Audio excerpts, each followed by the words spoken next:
Get going. All right. In June now, so we're almost midway through the year. Can you guys believe that? No, no. All right. Well, me either. So this year's gone kind of fast and furious, especially with a lot of the stuff that's going on. Daniel, let's go to the next slide. We're going to have a really short slide deck too. I want to just wish happy birthday to a few of our folks. So happy birthday month to Lori, Yanjing, our broker Jeff, Amber Yu, Betty, who is back. I am like so excited. I was like ecstatic when I came in this morning because I saw Betty and I haven't seen her in so long, and so we've missed you, right? It seems like it's been 6 months, so 2 months without Betty is not good, right? So welcome back and happy birthday month to you as well too. And then Kelly has a birthday this month and Mohammed as well too. So when you see any of those people, make sure that you let them know happy birthday. Right? Betty, what day is your birthday on? Hey, that's an easy one for me to remember, that my oldest daughter's birthday is June 27th too, right? So we're going to make sure that we sing happy birthday to Betty when we get closer to that date, right? All right. Daniel, just the TCPA slide. I'm not going to read through all of this stuff. Just remember anything that we hear today, if you're cold calling people, that we do so in a friendly TCPA compliant way, because we don't want to get anybody in trouble. Okay. All right. Quick quote: "The road to success is always under construction." What does that mean to you guys? When you think you got it figured out, and there's market shifts. Yeah, when you think you got it figured out, there's market shifts, and then when we get to a place where we think that we might have, hey, we've made it, then suddenly something happens in our business, or if we want to get to that next level, we got to continue to keep working, right? It's kind of going the same thing as that quote that you guys probably have heard that says, if you're not growing, you're dying. And there's not going to be a spot, I don't think, and there shouldn't be, where we get to a point where we say that we're done, right? Hey, we've made it. And that's one of the things that Gary Keller has always really preached a lot, is that ultimately, if you aren't continuing to innovate and work on your business and change things to be able to adapt, then basically somebody's going to catch you and take your business away, right? So it's always a work in progress. All right, Daniel. Really quickly, any needs and wants, and I know we'll start with Zoltan because Zoltan's got a pocket listing that he wants to share. So Zoltan, go ahead. $2 million fixture. Actually, it's a horse property, 4 bedrooms, 3 baths, and it's a fixture though, so roughly around $2 million. It's kind of almost like behind the gate, but it's not still, so it's affordable. But for somebody who wants to be behind the gates but can't afford it, it's a good opportunity. Awesome. Anybody? Betty.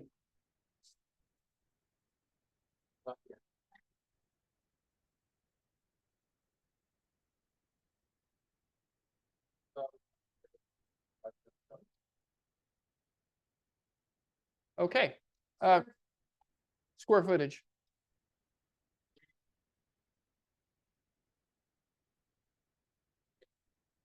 It's a horse property, so hopefully it's a big lot. Otherwise the horse is not going to have very much stuff. All right. Cool. Anybody else have any buyer wants or coming soon listings that they want to share, either here or online?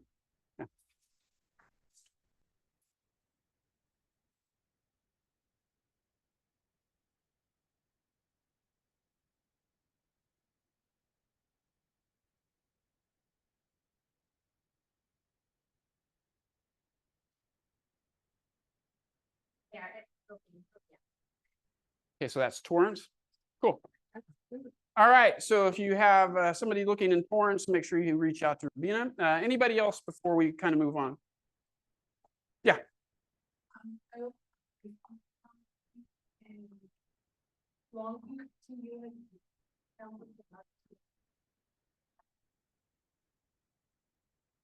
Okay. One of them will be vacant for about, I think, 70. Okay, good opportunity for somebody that maybe wants to have a rental and then live in the other one, right? Yeah, go ahead. Getting a rental in Long Beach. Thanks for reminding me. 2-bedroom, 2-bath. It's, they call it a luxury unit. Has a view and it's kitchen's redone, everything has been done, and it comes with a washer dryer and a refrigerator, a view, and it'll be 3,000. 3,000 a month? Cool, yeah. Well, I think I might have mentioned this before, I still have a rent and TV. 3 bedrooms minimum. It would have to be off market because anything that's on the market right now is not really attractive to them. They need a more modern looking kitchen. That's the most important criteria. 3 bedrooms plus and then up to 7. Okay. Betty, you got anything coming up? I know that you do a lot of the rentals. So do you have anything coming up in PV that you could help him with? Thinking. All right. So you guys need to connect. All right. Anybody else before we move on? Okay, cool. Let's keep this party rolling. Just want to say congratulations on capping. So if you see Rod capped on the 30th of May. So congrats to that. Before we move on to the next slide, I noticed this morning that one of our new agents just closed a big listing. So let's give a big congrats to Daniel.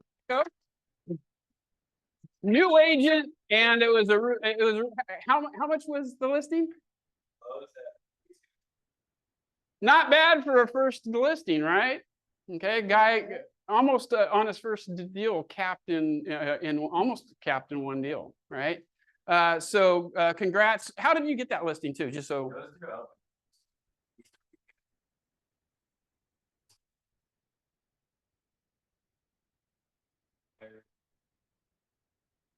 So open houses, right? A lot of times people will sit there and say open houses, especially on an and not really worth my time. But I think Daniel just proved everybody kind of wrong on that particular one, right? So congrats to that. And let's go out there and make sure we're getting our open houses done. All right, next one. Not going to go through this big list, but we have a lot of homes on tour today to make sure that you go out and see your market. Daniel, any big ones we want to highlight? So, okay, so make sure that you go visit Cindy. You going to be doing that one? Okay, so make sure you go visit Cindy and support our office with making sure we're touring and everything. All right, Daniel, next slide. Just a couple quick closings. This is the capping property for Rod. So congrats to him on the Eastville. Rubina, congrats on your property in Redondo. That looks like a nice little place. Daniel and Rocio, that is the property that we were just discussing. And then Lauren had one in RPV as well too. Okay. Maggie and Paige, so Paige is not in here, but they congrats on that one in Torrance. And then Alicia had a unit in Redondo Beach as well. And then congrats to Sandra for her property in Gardena, and then Helena in Torrance. So Helena has been kind of on fire since coming over to KW. So give her a big congrats when you see her as well too. John had one in San Pedro, and then Bree had one in Compton. So quite a few closings in the last week. Okay. Lauren had another one in Redondo that was a lease, and then Young had one in Harbor City. So congrats to both of them. And then Young had one in RP or Rolling Hills, and then Lauren had Lauren's on a little bit of a fire here for the rentals, right? And then next slide, Daniel, a couple new listings. Steve has one on Brown Deer. Do you want to tell us a little bit about that one, Cindy? It's a pretty good size lot. It's 11,000.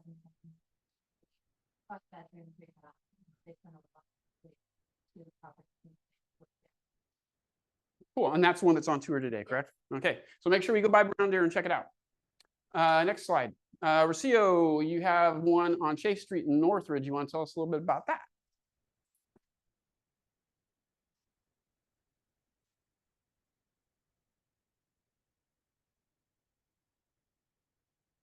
All right, so if you have somebody in Northridge, make sure that you reach out to Rocio. And then Daniel, we got the next one. Raymond has one on Reynoso in Torrance. I don't think Raymond. Hey, Raymond, you want to speak up and tell us a little bit about your property?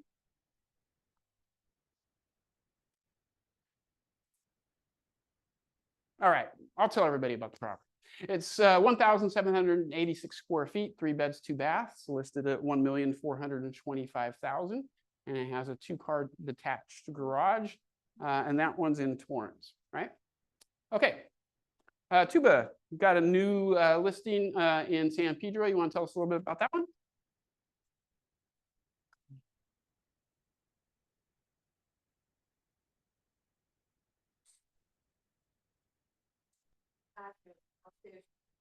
Two, and then the guest bathroom, it's beautiful hall with a nice ocean view. Hey, you sold me at Ocean View, right? So that's great. So thank you on that one. And then Daniel, I think we have maybe 1 or 2 more. Agnes has one in Bellflower on Cedar Street. 3 bed, 3 bath, 1,682 square feet, 3-car attached garage. So if you have somebody looking in Bellflower, make sure you reach out to Agnes, and that's at 709. And then Daniel Charles has one in Signal Hill, 598. It's 1,263 square feet. Looks like it's got a pretty great property. 2-car attached garage. So make sure you reach out to Charles if you are interested in that one. I know that there's going to be a couple open houses this weekend. I believe Zoltan and is holding one open, and I think Bel Air, you're doing it as well too. Okay, so make sure you guys send your people that way. And then Bree has one in Grand Terrace. It is 1,795 square feet, 2-car attached garage, 3 bed, 2 bath, or 2.5 bath, and 535. So quite a few new listings. And then Cindy has one in Torrance. Want to tell us a little bit about this?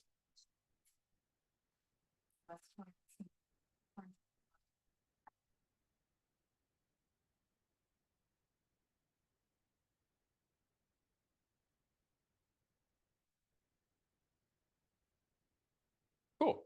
Awesome. All right, Daniel. All right, so last couple quick announcements. I wanted to make sure we threw this in there because Jose is going to be here today from 3 to 5 if you need some. Oh, at South Bay. Sorry about that. And then Thursday, June 5th. So he's going to do it 2 times. If you want to go to South Bay and get a headshot, Jose is going to be doing those for free. So if you need a new one, make sure that you do that. Okay. And then Daniel, I think we have one other thing. June 13th is King of the Hill softball tournament. So make sure that you guys go out and support the team. Daniel really wants some cheerleaders to cheer him on, and it'll be a fun day to support our group. Okay. All right. And then Daniel, this is the last one, and then we're going to turn it over to our guest. But if you guys want to learn how to use AI a little bit better, I actually am putting out a weekly newsletter that will help you guys learn how to utilize AI in your business a little bit better. So that's an option, doesn't cost anything. So the links in there as well as a QR code. Okay, cool. Any questions before we move on? All right, so we have our guest speaker today, not new to KW, just new to our region. Our new regional director, Richard Schulman, is here. If you don't know Richard, Richard has been a top agent in Santa Monica area for a long time. He has been the regional director for the West LA region. Recently, Keller Williams International took over the LA coastal region, and we've recombined those regions together into one. And Richard is our new RD. He's a very, very experienced agent, has been in Gary's top agent mastermind for a long time, and just a really great agent, super RD. And we're really excited to have him come in here and talk to you guys a little bit about the market and some of the things he's seen and how to navigate this a little bit better. So without further ado, Richard, floor is yours. Here's our so I kind of just yell, but all right. well, this is more for the people at home. It could be. Yeah. We have no parking at our office in Santa Monica, so the idea of It's unbelievable. You just park I don't know where to park. Just anywhere. There's spots everywhere. And it won't cost like $46 for the day. Hello, everyone. Everyone can hear me okay? I'm going to start with an activity because I want to make a point about the activity at the end. So just bear with me for a second. Everyone take their phones out. Most of you had your phones out anyways when John was talking earlier. So that should be an easy first step for you guys. Take out your phone. I just want you guys, just everyone text. We're going to try 6 today. I'm playing around with the number. Just text 6 people and ask them for coffee. 6 people. Any 6 people. Yeah. Not to go out with the coffee, not to like bring you coffee. Like, yeah. Don't do that. Yeah, right. So let me be clear. What's your name? Sean. Sean, yes. Yeah. I'm very, very bad with especially now that they gave me another 5 bosses. Hey, Sean. Hey, Richard. Ibarra. I Yep, knew that. that's me. I would recognize your email and phone number. Hey, Sean, do you want to grab coffee? That's the whole text. But you would change Sean to the appropriate name in your phone to 6 people. Everyone can do this. Very easy. All right. Why do we do this? It's about relationships. Yes. You probably already heard this or seen this. All right. So we do this, and hopefully I'm trying to get all the team leaders to start all the meetings this way. I think Manny is doing this at South Bay or the Long Beach office. Anywho, why do we do this? About relationships. So the reason we do this is because this is a relationship business and we're very bad as realtors. I was talking to one of the agents this morning about how they couldn't get anyone to come and prospect in the office, right? We do this because we're bad at prospecting. And it used to be that we'd have a big database and work and try to meet 1,000 people and meet in front of 1,000 people. And then several years ago, Gary had sort of a change in tone that we followed. And the change in tone was, let's actually just be really deep in relationship with a smaller database, right? Let's actually just have a really good relationship. So who here for the 5 or 6 texts I sent, who here texted like their 6 easiest people to text for coffee? Everyone? Just, it's fine. Everyone does it. Okay. Who here texted like someone from like elementary school they haven't talked to in 10 years? Okay. No one? All right. What I want you to do, so there's maybe 20, 25 people in here. Hopefully we just send 125 texts. I don't know how many people are online, but if we send out 125 texts, my math is usually we get about 2 out of 6, 1 out of 3 appointments, right? You send out 6, you should get 2 coffee dates by the time they kick me out in 45 minutes. If we make 2 appointments per person times 25, that's, Sean, you look like you're good at math. 25 times 2? 50. I do a lot of realtor math. It's kind of like a comic relief. Realtors are atrocious at math. So I'm really, It's not 2.5. yeah, right. We're going to throw in some non 2.5 base math. If we make 50 appointments as a group right now, is there anyone in here that would tell me they think there's 0 sales will result from that? Anyone? Okay. Someone will make a sale based on sending out this text, right? We make 125 outbound texts. So the question is, if we all believe in that, will you guys tomorrow, what's tomorrow, Wednesday, Thursday, Friday, Monday, to the next, will you guys continue to send those texts out until you get to 125 texts? Yeah. Good. One person committed. Okay, good. That's all. Listen, I get paid whether you do the text or not. So it's up to you guys. The reason I want you to think about that is by the time you get to next Tuesday and the Tuesday after that, you are going to be texting those people from elementary school that you haven't talked to in 10 years. And that's where you start making real magic in sales, because those are the people you're forgetting to contact. So the biggest groups you're going to get to are the, like, your friends that are close enough that you forget to be in touch with them and in relationship with them, right? Not your best friends, like your B tier friends. You forget to be in relationship with them, and then they list their house with Steven, apparently. He lists all the houses around here. And then you get upset about that. And then your people you forgot to contact altogether. All right, so that's enough of that. Everyone got that? Questions?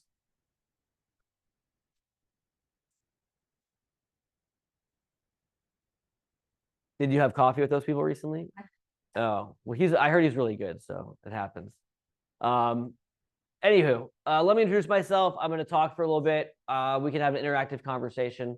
Happy to answer some questions. So John gave a pretty good intro. I've been at KW. I walked into a KW office. August will be 18 years. KW was a no-name brand in Los Angeles. I'd never heard of them before, but I had been at Prudential, which is now Berkshire Hathaway, which was the same as Coldwell Banker, sort of a corporate shop, and I wasn't really happy there with the split structure. And I walked into KW, and a lot of you guys know Rob Eigner.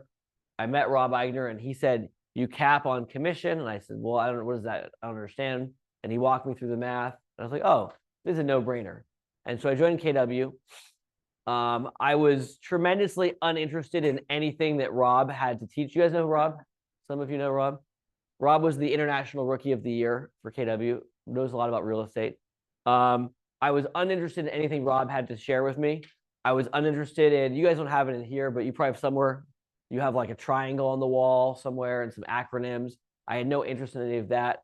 After about a couple years, Rob gave me a ticket to family reunion. It was in Anaheim, so I went. So short, like the furthest I would drive would be Anaheim. So this is almost the furthest I would drive from West LA. I went, kind of changed my trajectory. I got really into KW. My production started going up. I got involved with the Gary Mastermind. Started going to Austin. I've been to Austin like 30 times. Anyone been to Austin? You go, yeah. 30 times is, that's the number. That's like the, after 30 times you've seen everything. Been in Terry Black's a few times. Yeah. And the what's the Ocean Prime? Not Ocean Prime, the seafood restaurant, Eddie V's. Is that it? Yeah. I don't know, I've been invited there. I haven't reached that level of prestige. You saved $150. You saved $150. Let me tell you. But I started going to the masterminds. I've been to every family reunion except for one since then. I've been to most of the mega camps. I've learned a lot, and I've modeled my business after what's going on there. I was the I have a large team. We're one of the top teams in the country year in, year out. And I didn't really know what the region did.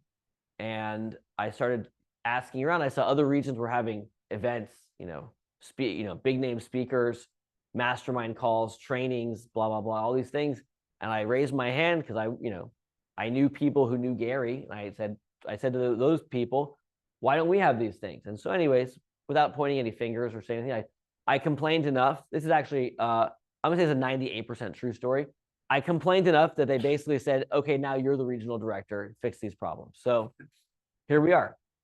I was the regional director. I'm almost done, and I'll change topics. I was the regional director of Westside LA for a year. Westside LA is offices. It's basically a straight horizontal line from Santa Monica to downtown LA. You can walk. The offices are spaced at 1 mile intervals. It's totally absurd. There's not a single parking spot at 5 of the 6 offices now.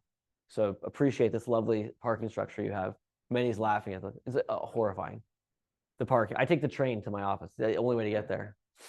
Then recently they made me the director of this region. We've actually combined the regions, so now we're one super region. The wonderful Jen Kuchera is our ROM, so she's helping me run the region. We are going to, what does this mean for you? You're probably all wondering, right?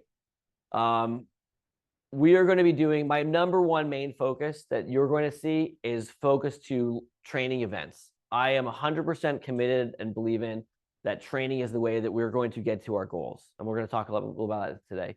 I have a theory. I'd love for someone to challenge me on it, but no one in here is going to work any harder the second half of the year than the first half of the year, right? Is that fair? I mean, unless you had a personal reason that you weren't working the first half of the year. We all work as hard as we choose to work, right? Whatever is, baked into your work ethic, that's what's going to come out the next half of the year. So the only variable we can change to impact our outcome is going to be skill. So let me give you a little bit of a heads up there. I have a quick training for you guys so you get some value today, and I'd love to answer some questions. So Thursdays, John should send out, but if you guys don't have, or if you delete his emails like I do, John should have sent out a link Thursday at 10 a.m. We have our regional top agent mastermind call. Brock Worthen, who's a team leader at Los Feliz, and I host the call. We interview a top real estate person once a month. You guys are all welcome to come on that call and join in and learn something. We take questions. The guest takes questions. It's a good call. We are going to be doing either a Bold or a Sales Rocket, which is Jeff Glover's version of Bold, in the fall. Jen is working on that, thankfully, because I could not handle trying to book that for like 3 locations on consecutive days. So we have that coming up. We're working on a career visioning class with John. For my money, career visioning is the best and most impactful class that KW offers other than Bold. Okay, perfect. I always mention it because like at my office, I always ask Nick, the team leader, I'm like, when's this happening? He's like, it's in the email. And I'm like, I don't think I saw this email, Nick. Like it's getting buried in there. So we have Mega Camp coming up in August. Is anyone going to Mega Camp? It's in San Antonio, so we don't have to go to Austin this time. All right, 3. Okay. I'll see you there. And we have some other things we're working on as well, other events, and John in your office will get you these events out to you, but that's what we have. That's what we're starting with. Oh, sorry, the last one, Jason Abrams. You guys know Jason Abrams? I've been around a while. I don't find that many people very impressive. I'm trying to say this in a polite yet respectful way. Jason Abrams is someone who every time I talk to him impresses me with how much his job is. You guys see him on stage with Jay and Gary. His job is basically to think about real estate and big picture problem solving for the company. He's flying out October 6th, if you want to put that in your calendar and kind of like medium pencil, to speak probably at one of the LAX hotels. Will be Central. But if you guys think I'm pretty good, Jason's way better than me at this. So I would go see him. All right, sound good? Any questions? That was a very long overview. All right. Perfect. All right, here's what I want to talk about today. Probably have 30, 40 minutes to talk about. I want to talk about goal setting and prospecting, and these are super boring and no one really wants to pay attention. But I've been running a sales team since 2009. It's the only thing that I really think we should be thinking about is how do we get excited about prospecting and how do we do a better job prospecting? I'm going to ask a question and think about this really seriously. Show of hands. Who here has closed a buyer transaction this year? Show of hands. 3 of you, 4 of you. In the back, have any of you closed a buyer transaction this year? Represented a buyer in a closed sale? Guys, come on. This is a very easy question. This is like talking to my children. Raise your hand, be like 3/4 height if you closed a buyer transaction this year. Okay. Honestly, think about their buyer transactions. If you've done multiple, think about the majority of them. Once you have a buyer who buys the home, how hard is that work to do? How hard is the labor and the effort to do that? It's a lot of work, every single one, or is the work in the prospecting, or is the work in the actual just buying the home? Some of these transactions are, yeah. If I said, here's a buyer and they're definitely going to buy, but it's going to be a probate, would you be thrilled to have that right now? You wouldn't want that. You just pass on probate. Okay. All right.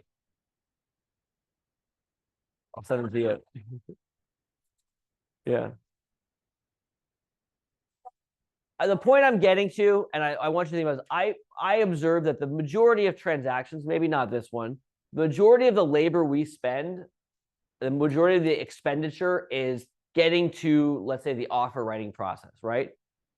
Finding the prospect at the open house, right? Finding the prospect on your database or referral, driving them around. But once you have an active, motivated buyer, I think that the majority of them are relatively easy process to show homes. Showing homes is not that hard. Has anyone else had a real job before? Anyone? A few of you? Okay. Showing homes, everybody, whatever my agent's plan, I'm like, your other job that you had before this was much worse than driving someone around to look at houses for a couple hours and pushing some paperwork around.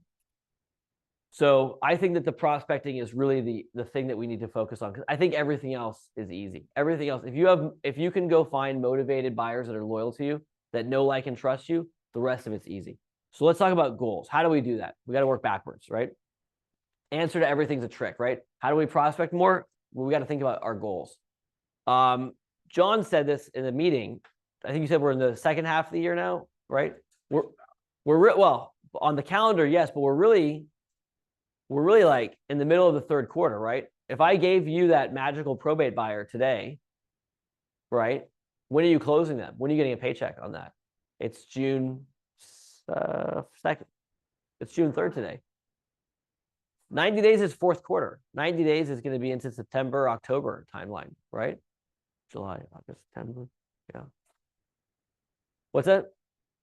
Yeah, no, my point is that we're working right now on transactions closing for the end of the third quarter. So I want you guys to be, I start with that stark reminder. I want everyone to be very realistic. While we feel like it's June and it's summer, and it was like drizzling kind of on the way over here, right? It's actually like we're getting towards the end of the year if we want to look at our goals. because our goals are probably, our activity today is probably at best a 90-day closing. I'm not saying that to make you discouraged or unhappy. I asked, who here is ahead of goal this year, at or ahead of goal? Right? Okay. That means we're all setting very aggressive goals. So we all want to do more this year. So I want to talk about 3 levels of goals, and then we'll talk about prospecting. Does that all make sense so far? Okay, good. Is anyone enjoying this or no? Okay, good. Okay. Just making sure. I'm feeling a little rusty today. Okay, so I want everyone to think of 3 levels of goals. The reason we don't prospect is why? Why don't we prospect? Why are half of you not going to text anyone tomorrow? And why are none of you going to text people for coffee dates on Monday? What's that? Procrastination? Yes. Good answer. Yeah. Oh, that's very good. Yeah. When John said people don't show up at 9:30, I always think I have the same problem. I have like a lock the door at 9:30 policy. John can't do that. I can do that. But yeah, we don't treat it like a real job, right? We've had real jobs before. You can't show up whenever you want. You can't work if you choose to work, right? Why else don't we prospect? Fear of rejection. That's a good answer. All right. What's the number one reason? I'm going to give you like a side answer to that. You're all correct. The real answer is that we're not in relationship with our goals, right? Because if you're in relationship with your goals, those are actually probably, I've done this now 6 times in the last week and a half. Those are like probably the 3 best answers. So you guys all get a book afterwards. Congratulations. And then 15 more if you get a book too.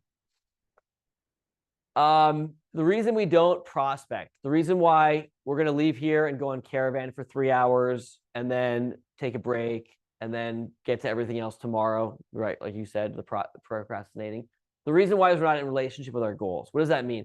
It means that we aren't attached to the outcome of our goal more than we're afraid of the fear of rejection, or procrastination is kind of like all of those things wrapped into one, right? And we don't treat it like a job because we don't feel the need to produce an outcome. No one's holding you responsible to an outcome. If you don't make a sales, anyone gonna get mad at you today? At your previous job, if you didn't do your job for a day, would someone say something? Okay, so what are our goals? Does anyone want to share their goal? This is gonna be an interactive part of today. Who here can share some of their goals for the year, what they're working on? Go ahead, you seemed excited to share.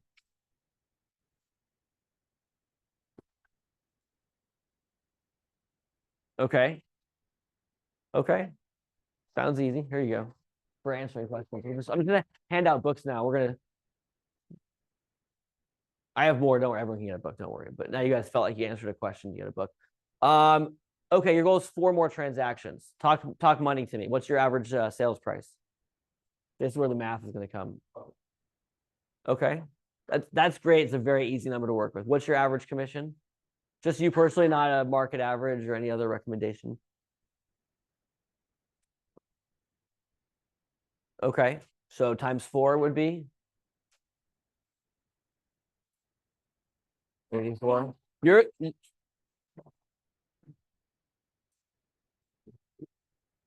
Guys, I'm coming back in July. We're gonna do a 4th grade math class for realtors. It's just so you know, this is every class. Like it's not good. It's not good for our industry. We're gonna work on it, guys. This is an industry-wide problem. Not Sean, everyone else. $84,000. That's part of the goal. What's really the goal? What are you gonna do with that money? Right? And everyone, by the way, like what's your name? Rubina, we're having this conversation. I want everyone to write down or at least process for their own, what is your goal, right? Because I can't do it for everyone, but like this is the question, right? So what are you gonna do with $84,000 when you make that?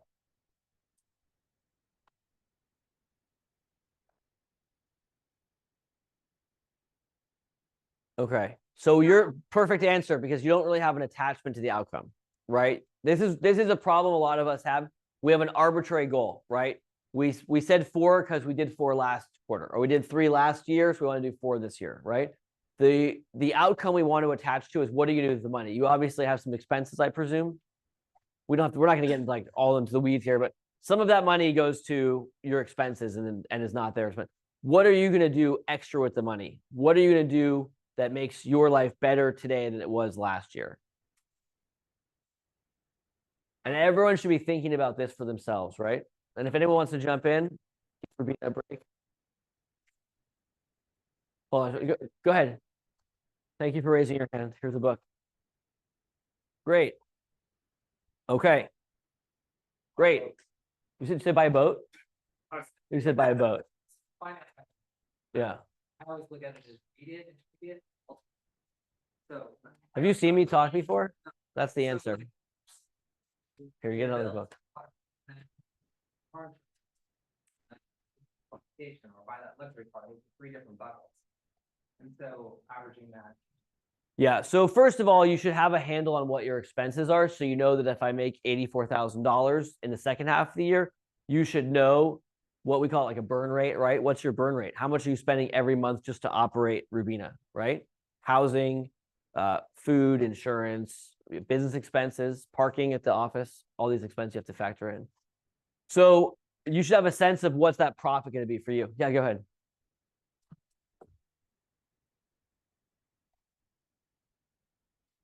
There's a book. Thank you. It's paid for the book, so you're welcome.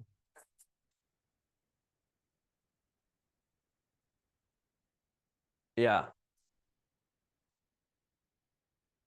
So I invited my in-laws over and they left their Hulu account logged in. So little pro tip. I don't know if it was worth it in the end, but yeah.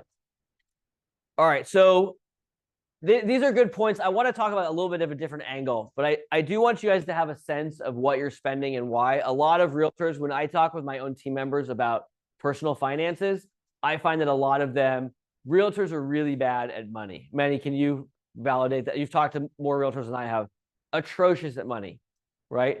I had a conversation a few years ago with it, and this will transition into goals. One of my top agents, and he was having, I don't say money trouble. He'd make a lot of money, and then there wasn't anything left over at the end of the day because there's no goal attachment. And we looked at his spending, what he was spending on, and him and his wife like to go out to a fancy dinner every week or something like that. And they're spending a lot of money on dinners, right? And he was like, well, we should cut that out. And I don't know, let's make up some numbers. Let's say he's spending $150 a week on a fancy dinner, right?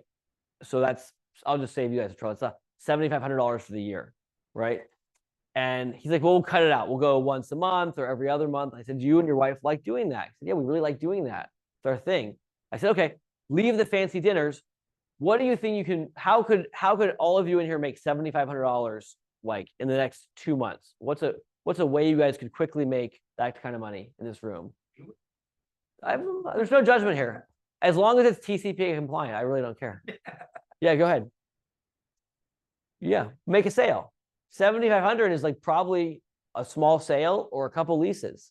I saw a bunch of leases on your sales board this morning. If you want to go to fancy dinner, you can go, right? So for him, the short-term goal, so we're going to talk about 3 levels of goal: short, medium, and long-term. Short-term goal is something that I can touch right away. And this is the most important thing for realtors to have because you need motivation, right? This is a very hard time in the market. It's June. It's been a long year. It's been a long year for you guys. It's been a very long year for us, right? We're tired, right? If you have kids, it's like graduation and summer is coming up. And everyone on my team with kids is extra stressed from that. If you don't have kids, you probably have some other stress that you've created in your life. This is a tiring time of year. This is when my agents, my office attendance at my team meetings, just for my sales team, way down, right? We're getting like half the team. People aren't showing up. They're showing up late. People are worn down. You need to be in relationship with a short-term goal to make yourself excited to go make those prospecting calls. Does that make sense for everyone? If you don't have a short-term goal, it's very hard Thursday, June 5th, to wake up excited to make 20 contacts, excited to text 5 people, excited to go to coffee with 3 strangers, right? Or relative strangers, right? So what are short-term goals? So I'm starting to catch your name. I'm going to forget everyone's name. So what was that? Nikki. Nikki said she wants to donate to charity, right? Well, yeah. No. So the expenses are built in, right? The expenses are built in, and you have to understand what are your expenses. And if you're not making a sale a month, you have to understand that, like, okay, maybe I make a sale every other month, and the first chunk comes off that you have to cover your expenses.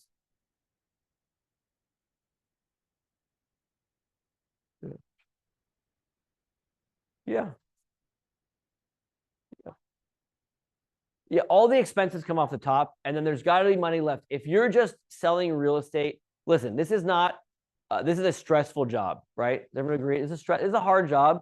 if you guys want to go make 80, 100K, you can probably, the majority of you can probably find a job and work 9 to 5 or 9 to 6 and do that and not get phone calls on the weekend and not get yelled at, blah, blah, blah. We're here to make more than that kind of, like, the point of real estate, everyone on my team makes way more in real estate sales than they did their previous job. That's why they do it. If they can't make way more, they go back to their previous job. The only reason to do this is to make really good money and then live a life by design with that. And we'll talk about that when we get to like the second and third level goals. Short-term goals, I want everyone to be really attached to. Charity is good. You can make a goal that you want to donate $1,000 to your favorite charity at your next closing, and that will inspire you. Tomorrow morning, you're a little tired. You had a long Tuesday. Maybe you're out late. You know, my wife has book club tonight. She'll be out to like midnight talking about some book she didn't read with her friends who also didn't read the book, right? She's got to wake up excited tomorrow to do her job, right? So we all have to wake up excited tomorrow and Thursday and Friday to do our jobs. What are some other good short-term goals? And everyone should have one. Yes. No more books for you, though. You'll get the one.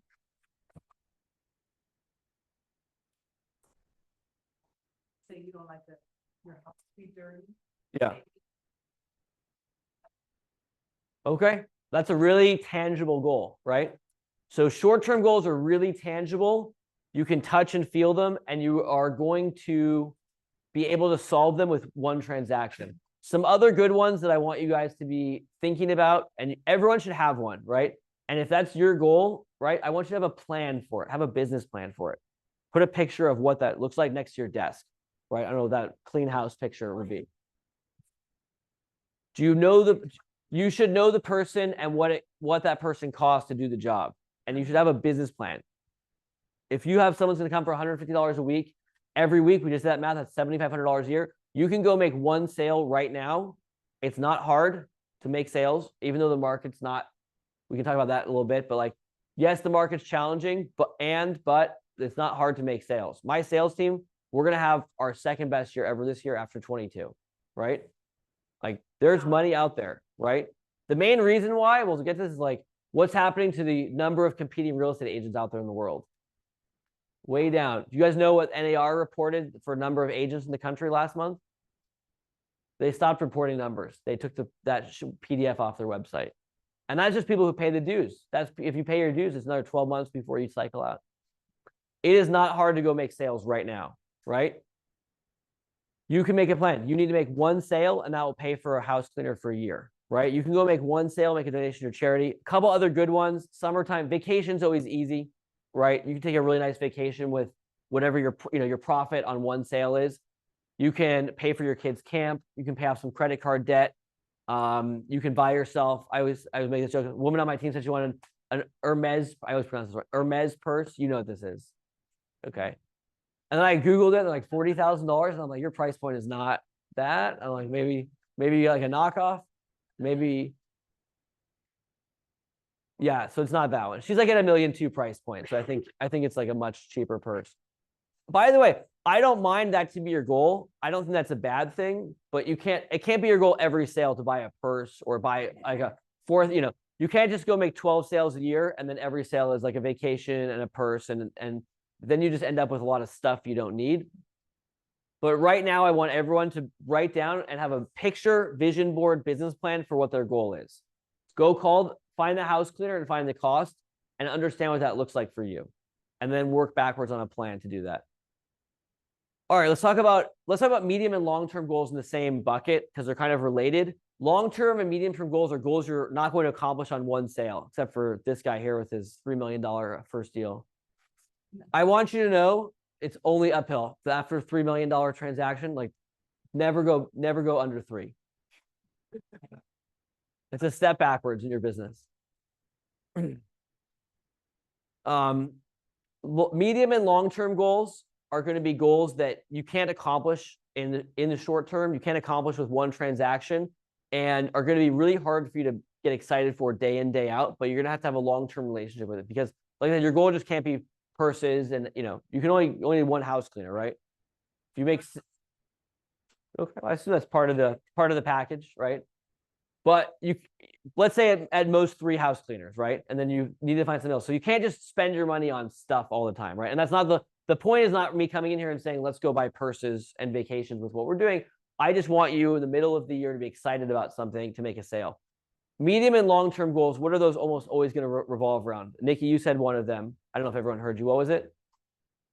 No, the next one. Medium and long-term. Although that, I mean, that could also be a medium and long-term goal, but you said investment properties. Yeah. Yeah. So buying real estate is usually everyone's long and medium-term goal in real estate. If it's not, we should probably have a conversation with you, right? Is anyone's going here not to buy real estate? Does anyone not want to buy any real estate? There's always one. There's like, you should have a plan of what that looks like. If you don't own a home that you live in, then the first step probably should be to buy a home that you live in, and you should plan what that looks like, right? I think there's an Ocean View condo for $750 before. That's a pretty good starter home, right? What's the plan to get in there, right? What does that mean? I have my agents at least twice a year. I ask them to get pre-approved with a lender, and every time they argue with me, even the people who've been on the team for 10 years. Why do you do that? You want a reality check. What can you actually do right now? And the lender will hopefully tell you, okay, you know what, this is the income you need to buy the place that you want.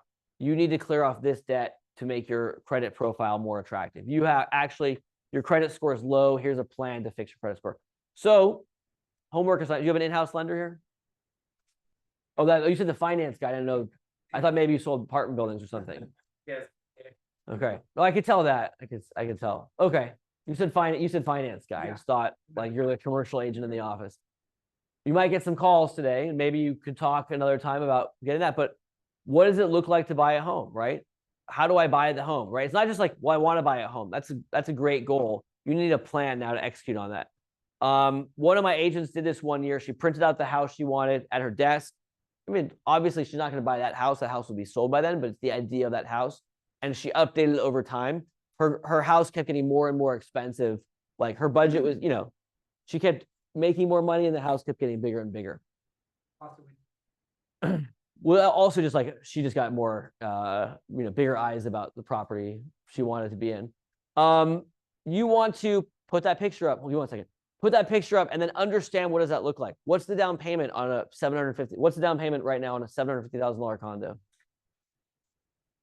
Okay, and obviously 3.5% of 750,000 is okay. That's a number. That's an amount of money that everyone in this room is capable of earning in a relatively short to medium period of time, right? Yeah. And what kind of income, just ballpark? I know you're on the spot here, and I know you probably hate these questions. That's your annual income needed to support that loan? We could Or- say that. Okay. Okay. So then now you know what you have to earn, and you can talk. Maybe you have a different goal, bigger or smaller, doesn't matter. But now you make a goal. How do I save up 24,000? How do I report 100,000 on my taxes this year? Right? How do maybe I need 2 years, right? Maybe it's a different number.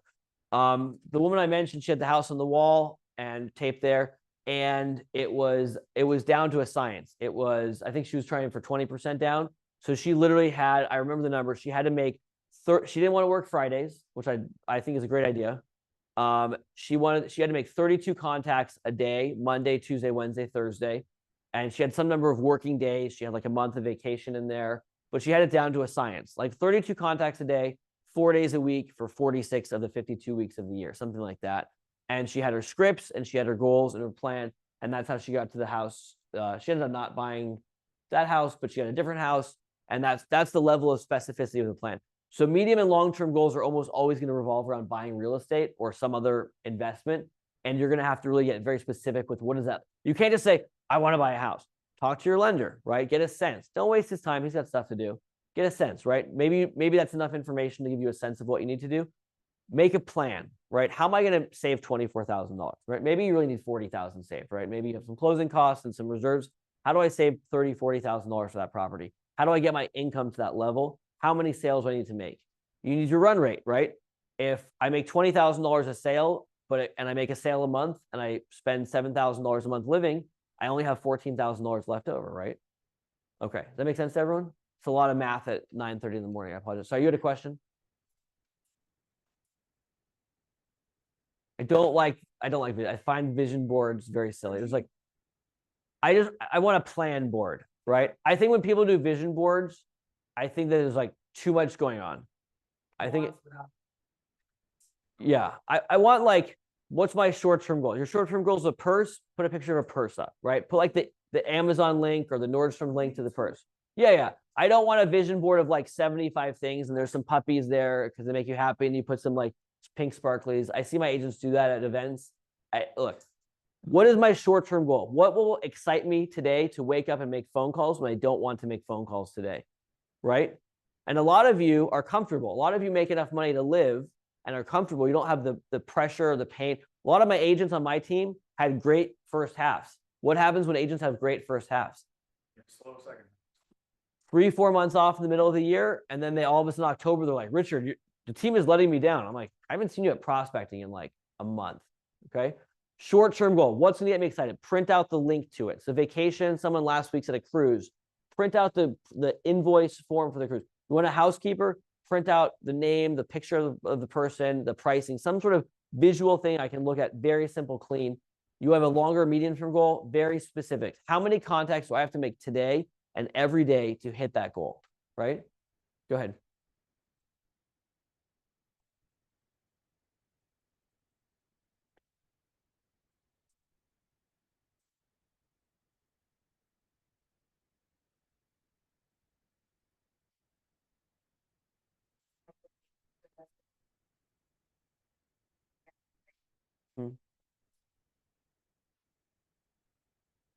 Yeah, I think that's great. You should have, if you want to go to Mega Camp and that's your goal, put a picture, just print it. This doesn't have to be fancy or complicated. Go to the Mega Camp webpage, print it out, tape it to your desk right where you can see it, and know that if you make that next sale, it's going to fund your, he doesn't want you guys to call him.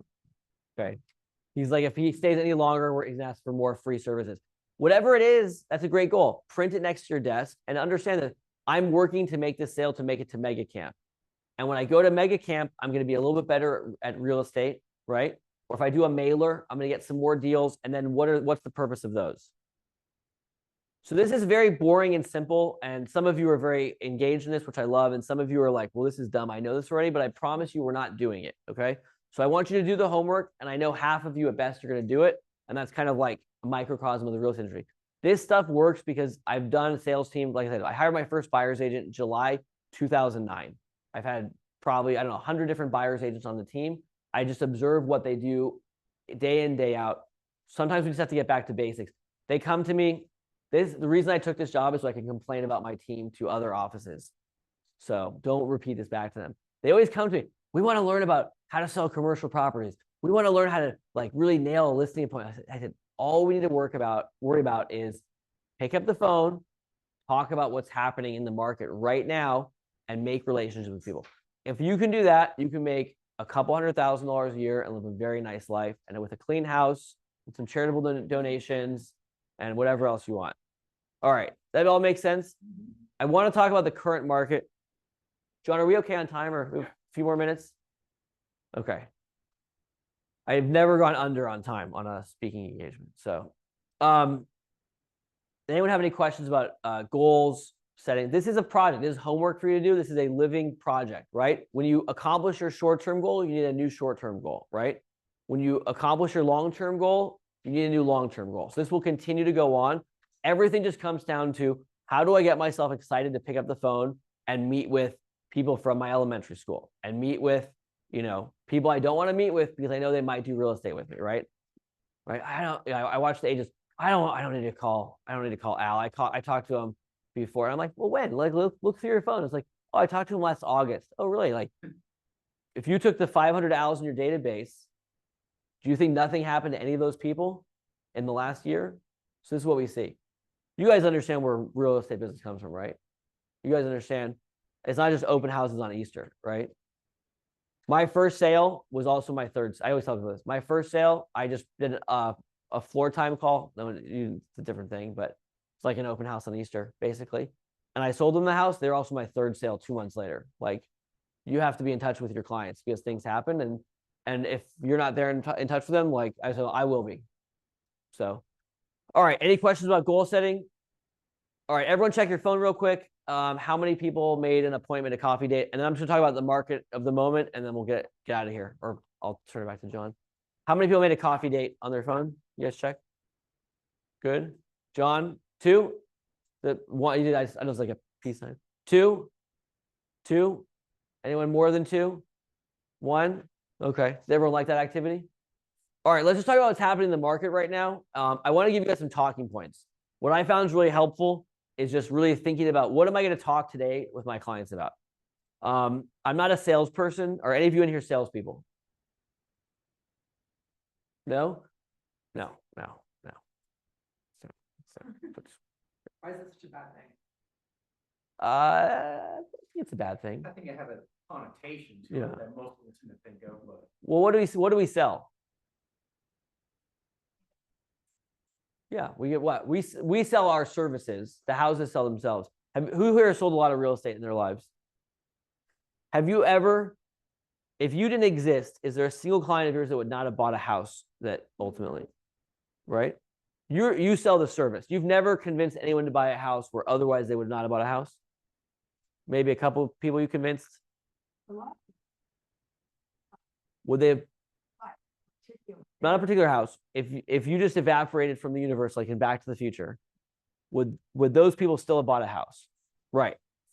That's a very, I want people to understand that point, right? Sometimes people try to argue like, oh no, I'm incredible without me. The houses sell themselves. We might get them into a better house. We might give them a better experience. We might save them money. The only exception is I think sometimes you can sell people investment properties, which is a whole nother topic we can talk about another time. Understand we're not selling anything. It's a foundation to a phone call. So we're calling people, we're providing information only. So what information are we providing today?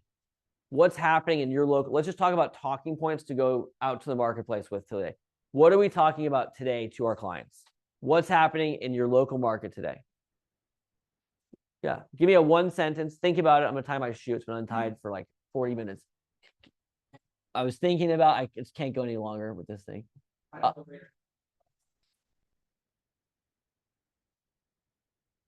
Okay, so that's like a very lender real estate thing to say. I think that's too salesy personally. I think I just want to call my clients and say, hey, Sean, here's a quick update on the market. This is what I'm seeing. For my market in West LA, which I'm guessing is probably 98% identical to yours.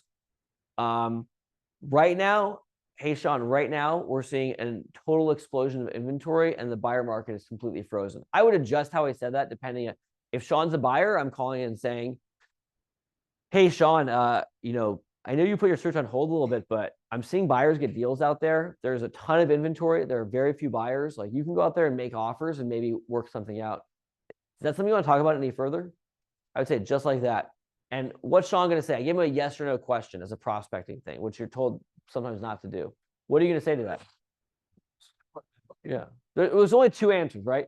You're going to say yes, in which case we make a meeting, right? Then I set a meeting with Sean. Or what's the other option? If it's not yes, don't think too hard on this. No. It's no. If Sean says no, that's great. Who took bold here? What's the bold law regarding that? Yes makes you money. No. They change them a lot. I don't know. No. Yes makes you money. No saves you money. If someone says no, they don't want to buy a house.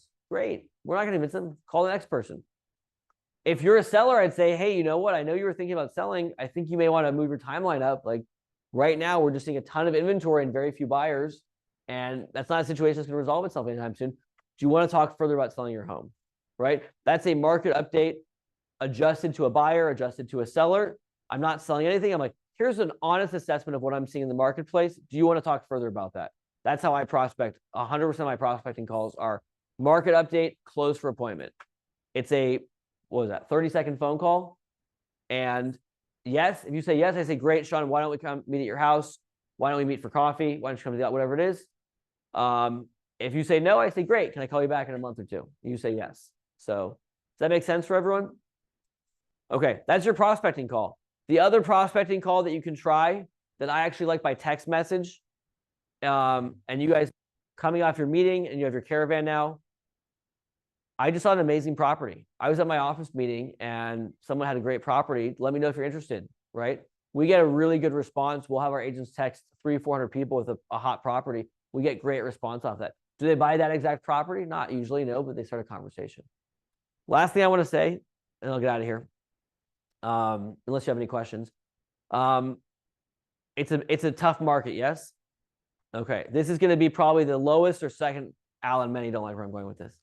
This is going to be the lowest or second lowest number of sales nationally since like the 80s or something, or the 2007 maybe, right? You guys have seen these stats. The only number that matters is the number of sales divided by the number of agents, and you're going to have a relative high point this year with that number. What you're also going to find, same thing, this is exactly what I'm observing, a similar agent market cycle to 2000. I'm not the market cycle, the agent cycle to 2007 to 2012. Agents that were skills-based and prospecting focused accumulated market share and did proportionally way better.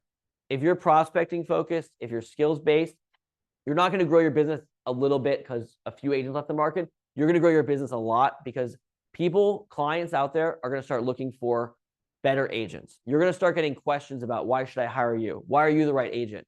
I'm not going to hire my cousin anymore because I really need right now the best possible agent. So if you are that agent, which since you're at office meeting, there's like a decent chance you're already that person, you're going to have a great year this year and next year. It's going to be a great opportunity for you. My personal journey was in 2006. I did, I think, 5 or 6 deals at Prudential before I came over to KW. 2007, through a fluke, I ended up doing like an enormous number of land transactions. I think I did like only land in 2007, maybe a few home sales. I basically had no database walking into 2008. You guys remember 2008? 2008 was just the best. I did by myself with no CRM and no staff, and I had not been to a family reunion or entry. I did 51 buyer side REO deals in 2008 because all I did was just call people and say, I can't say it. The homes are half price. You have to buy something, right? We're not there in that marketplace, but I went to the market with value and energy, and I sold. It's not like I had 46 sales the year before. I went from basically probably 5 residential deals to 51. All I did was just talk about what I'm seeing in the marketplace, give them an honest assessment, find opportunity for my clients, while the other agents like you were saying, oh my God, this is the worst market ever. I don't know. Oh, well, now you make me feel bad. Okay, just the real estate stuff. Yeah, there's good deals out there. There's good opportunity out there right now. So you guys can go and find that. That's what I tell my agents. It's your choice. John, next week at meeting, would you do me a favor? Your MLS has a hot sheet. It will tell you how many escrows opened yesterday. And do you know offhand? In your MLS? I don't know if you guys track this. And West Side, it's very low right now. We're like at 30, 40, 50 escrows a day. I just tell my agents, here's a last math question, and I'm out of here. 40 escrows open. How many potential commission checks just got created? Okay, you're done with the math, Sean. They had not a single person in here had an answer for that. 80 commission checks, right? In my West LA market, something like 60 to 100 checks were created yesterday and tomorrow and the day after and the day after, right? It's probably different for your market area. You're probably a smaller MLS here, but probably 50 or 60 checks were created yesterday. You guys just choose to be a part of that or not. So you have all the stuff I talked about: goal setting, coffee dates, prospecting for opportunity. All of that is your choice to do. And if you choose to, there's sales out there, right? The new guy got a $3 million deal, right? That's embarrassing for everyone else in the room here, because how did a $3 million buyer sneak by everyone else in the room, right? I bet you that buyer was in someone's database in this office. I bet you that buyer was in 10 databases in this office. So don't share the name. They'll start calling him. All right, so that's all I have for today. Any questions? Would anyone else like? This is the Millionaire Real Estate Agent Playbook. It's a workbook. It's got a lot of it's very easy to read. It's a lot of problem solving for real estate. I have more copies up here if you want. You want one? You can have one. I have boxes of these in the garage. Anyone have any questions? All right, go prospect. Here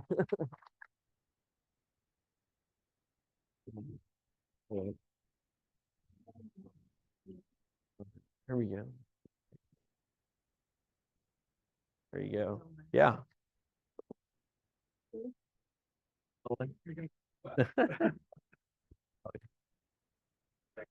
It's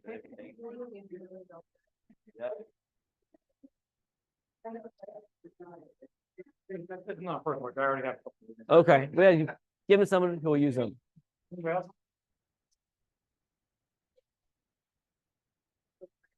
Hey, Richard, what's his name? Dustin. Dustin? Nice to meet you. What's the last name? Sanders. We met before? Sounds familiar. Oh, it'll come to me. Do you have a, nice to meet you, Nikki. I got one more. Take it. There you go.